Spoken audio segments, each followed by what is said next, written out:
Let me say this name before I forget it. Dark Tyro gave me a comment on a couple of videos before this one, but his name's not right there in front of me, so I can't read it. Like I can read Mike Watson, Bonnie Kenyon, and Robert Coutinho, who gave me comments on the last video.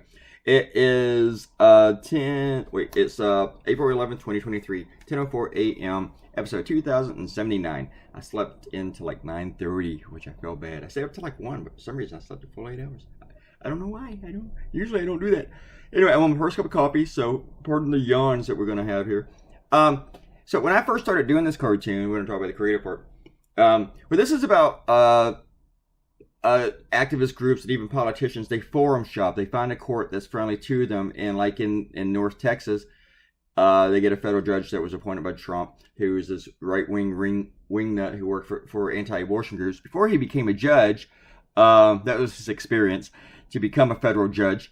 And he's the only judge in his court in that district. So these groups and Ken Paxton, the Attorney General of Texas, they take their cases to him because they're guaranteed that he will be the judge they get, and they're basically guaranteed that he will rule in their favor, and even might throw in a bunch of bonus cherries and shit like that.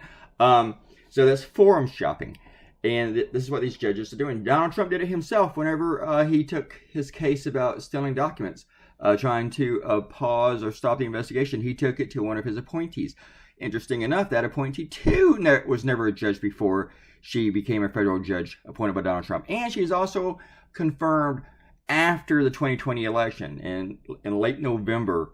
14 federal judges were appointed in November and December after the 2020 election. They were still appointing judges. You know how Mitch McConnell said the people have got to have a say in who the next Supreme Court justice is? Well, I guess for all of that shit, we know that's bullshit, but it's also bullshit with federal judges because he just kept appointing these motherfuckers, kept confirming them. Even though the next Senate was going to come in, was going to be Democrat majority, and they weren't going to confirm any of those motherfuckers. They just kept taking these slots away from Biden, as many as they could, you know, because these people with no experience, they're very young. The average age is 47, and they're all going to be there for like 34 years. But anyway, some people are confusing with the Clarence Thomas case where they're judge shopping. It's totally separate. And I actually first had it judge shopping, and then I thought people were going to confuse it for that issue, and I made it forum shopping.